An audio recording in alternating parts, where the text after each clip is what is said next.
Alors, une nouvelle vidéo concernant la catégorie, le type en fait de personnalité qui est dans le Human Design.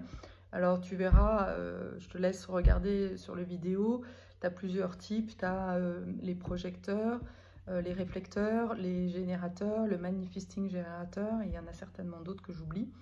Moi, alors, ce qui est déjà un peu bizarre, mais voilà, selon où est-ce que je fais le test, je vois que je suis générateur ou manifesting générateur. Là, la personne qui m'a fait mon thème m'a dit que j'étais générateur, donc on va partir là-dessus. Donc le générateur, je vais te donner donc la définition du générateur. Mais elle-même, voilà, met en même temps le générateur et le manifesting générateur. Donc, vraiment le mot-clé, la message clé du générateur, c'est d'écouter ses tripes. Je réponds, puis je le fais. Un générateur a un centre sacral défini, mais ni ce centre, ni aucun des autres centres moteurs, cœur, émotion et racines ne sont reliés à la gorge par un canal actif. Donc là, on retrouve cette idée de split qu'on avait vue dans l'autre vidéo. Vous êtes une bête de somme avec une énergie vitale infinie qui rayonne vers l'extérieur, mais vous ne trouvez pas qu'il est si facile de faire que les choses arrivent. Ça, c'est un pléonasme. Un certain effort est nécessaire avant que vous n'atteigniez votre plein potentiel. Vous êtes conçu non pas pour initier, mais pour attendre. Et comme j'ai horreur d'attendre, bah voilà. Votre devise est la suivante, attendez, répondez, puis allez-y. Et en effet, c'est clair que quand j'ai eu des opportunités dans ma vie, ça a été super simple. Et aujourd'hui, j'apprends à attendre, mais c'est un peu compliqué. Le fait d'être un générateur vous permet d'avoir un rythme relativement lent, mais d'être très efficace, et votre élan est une joie à regarder quand il est alimenté par le sacral, donc remarquablement durable. Vous êtes la batterie Duracell et énergiseur qui continue à fonctionner et à se maintenir lorsque les autres s'éteignent. Votre défi est de savoir comment et où appliquer au mieux cette énorme énergie. Ah, ça, c'est une vraie question. Parce que, en effet, pour en revenir en fait à mon profil 3-6, le 3, le côté enfant a tendance en fait à aller chercher des défis là où il n'y en a pas et à se compliquer la vie, voilà, et à chercher des problèmes pour justement dépenser cette énergie. Mais voilà, auprès de choses plutôt des destructions plutôt que des constructions. Donc ça fait partie en fait des apprentissages que j'ai vraiment fait, c'est-à-dire de ne pas mettre mon énergie à détruire et à me pourrir la vie, mais plutôt à créer quelque chose de beau qui serve à la communauté. Voilà. Attendre les bons projets, les bonnes opportunités et les bonnes personnes et honorer votre réponse instinctive sont les clés de votre épanouissement. Je répète, parce que ça c'est super important. Attendre les bons projets, les bonnes opportunités et les bonnes personnes et honorer votre réponse instinctive sont les clés de votre épanouissement. Lorsque vous poursuivez ou initiez sans attendre, la vie peut mal tourner. Bon, bah voilà, c'est pas à moi d'initier. Et ça c'est compliqué pour moi. C'est lorsque vous attirez des opportunités et que vous répondez après avoir fait preuve de patience que les choses ont tendance à s'arranger. Ah, oui, ce que j'ai aussi envie quand même de préciser, parce que ça peut être très mal interprété cette histoire d'attendre en fait. L'idée, c'est pas non plus qu'on est là à attendre patiemment, parce que c'est pas trop ton type, c'est pas trop mon type non plus. Mais en fait, répondre à répondre à une opportunité, ça peut simplement, eh bien, ça veut dire d'ailleurs répondre à son instinct.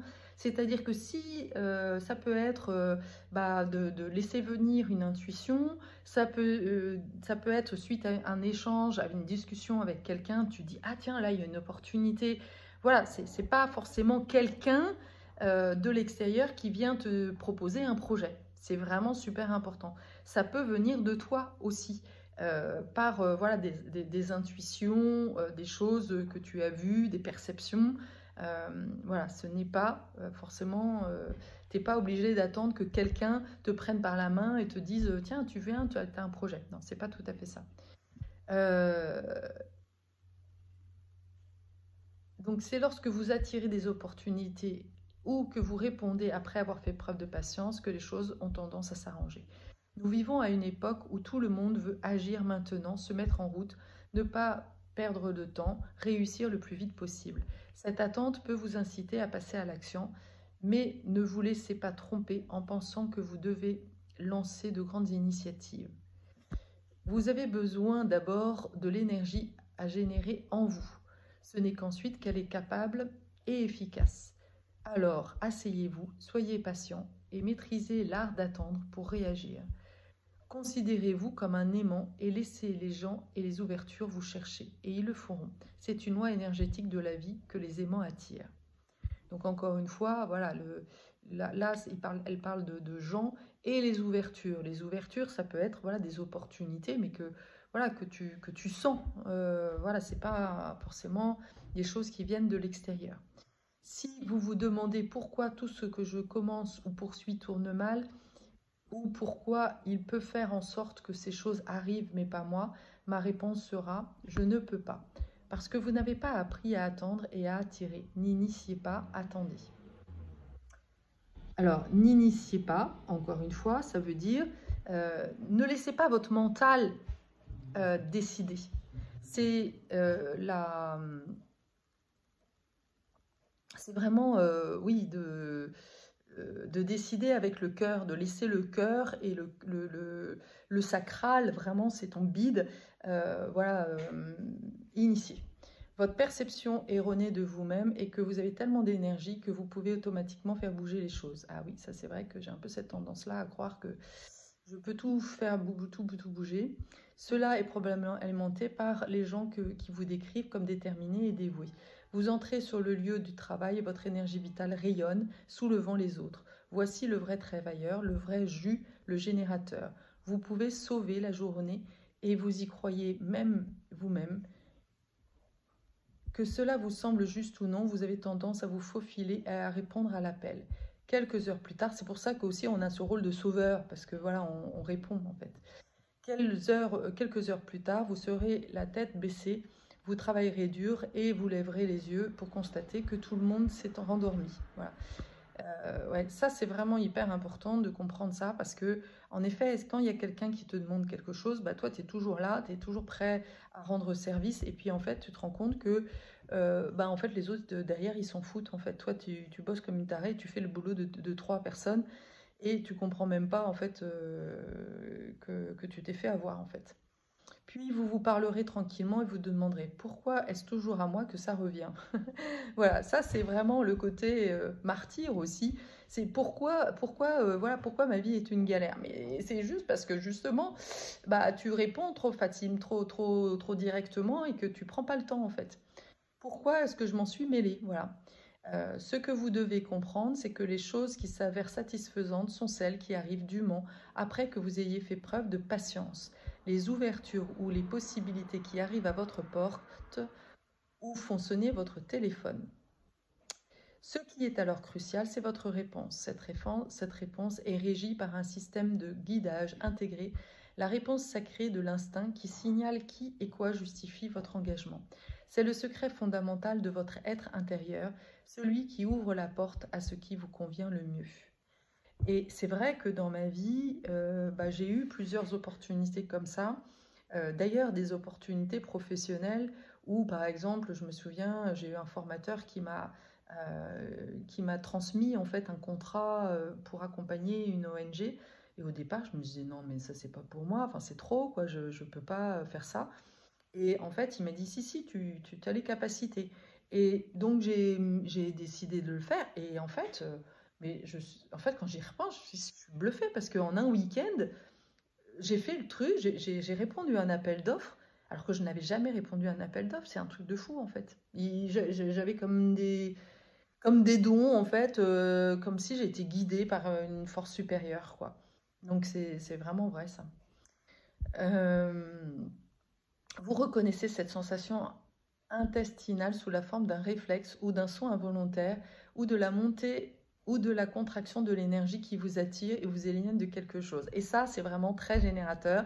C'est-à-dire que quand il y a quelque chose qu'on te propose, ça fait ouais, super, ouais, ouais. Ou bah non, en fait, ça me dit rien, j'ai peur, machin, voilà. Et si tu écoutes ça, bah en fait, il y a de grandes chances que tu puisses être guidé vers des gros projets, en fait. Alors, je mesure aussi, c'est-à-dire que, tu vois, dans mon cas, au départ, ça faisait oh, ouais, super, et puis en fait, derrière, il y avait la peur. Mais sur le coup, bah oui, j'avais envie, en fait, c'est un truc, mais c'est juste que ça me paraissait trop beau pour être vrai, quoi. Donc le non, il peut arriver, mais derrière, en fait, c'est la peur. Vous devez vous adapter à cette sensation car c'est littéralement votre indicateur intégré. Ça, c'est vraiment super important. Vous sentirez vos tripes en réponse aux questions que les gens vous posent. Puis-je vous demander de m'aider? Voulez-vous avoir un rendez-vous? Ou avez-vous faim? Mais elle s'accompagne aussi de questions beaucoup plus profondes que la vie pose. Testez-vous la prochaine fois que quelqu'un vous demande quelque chose, mais sachez que vous attendez peut-être une réponse instinctive et qu'une demi-seconde plus tard, l'esprit s'en mêlera. Voilà, c'est vraiment ça. C'est ça qu'il faut faire, faut distinguer. Voilà, au départ, tu as l'instinct, et puis après, tu as le mental qui s'en mêle et qui te dit non, mais non, tu n'es pas capable. Mais c'est vraiment la première réaction qu'il faut que tu écoutes, quoi. C'est très fugace, en fait. Ne vous laissez pas distraire. Ce n'est pas là que se trouve votre réponse. Écoutez votre instinct. Observez également les pensées intérieures qui ne nécessitent pas une question directe. Si vous êtes assis dans un restaurant et que vous regardez un menu, que vous passez en revue les choix d'entrée, votre va s'activer ou oh non. Écoutez votre instinct. Votre processus se déroule ainsi. Attendez ce que la vie vous offre. Écoutez votre instinct, puis allez-y. Voilà. Et c'est vraiment important, c'est la distinction entre aider et sauver, parce que sauver, on n'écoute pas, en fait, justement, si on a envie ou pas. Et c'est le mental qui va décider. Et alors que quand on écoute vraiment l'instinct, bah, ça marche en fait, ça fonctionne. L'erreur que peuvent commettre les générateurs est de trop penser, non, jure, permettant à l'esprit de passer outre le sacral. Lorsque ce brouillard brouille la réponse de l'instinct, on se retrouve à s'engager dans toutes sortes de mauvaises personnes et de mauvaises poursuites. Non, je ne connais pas, je ne vois pas du tout de quoi il parle. Et puis, le problème pour le sacral est qu'une fois qu'il est engagé, il doit poursuivre et compléter l'expérience, même si elle est inappropriée ou mal adaptée. Alors ça, c'est tellement vrai en fait. Ça me rappelle en fait une expérience que j'ai vécue. Donc, évidemment, je n'ai pas trop parlé en fait sur les réseaux, mais d'un brouteur, c'est-à-dire d'un mec, un arnaqueur en fait sur Internet. Et une fois que j'ai commencé voilà, à proposer mon aide, bah, en fait, j'ai perdu vachement d'argent. Parce que j'arrivais pas à m'en sortir en fait. Donc c'est vraiment ça en fait. Arrêter est une mauvaise option et c'est une chose qui demande de la compréhension parce qu'une fois que votre élan énergétique se met en marche, il est engagé. Votre nature accumule une telle tête de vapeur en attendant et en attendant qu'elle ne sait pas comment arrêter l'élan. C'est comme si vous demandiez à un train express de s'arrêter à un moment donné.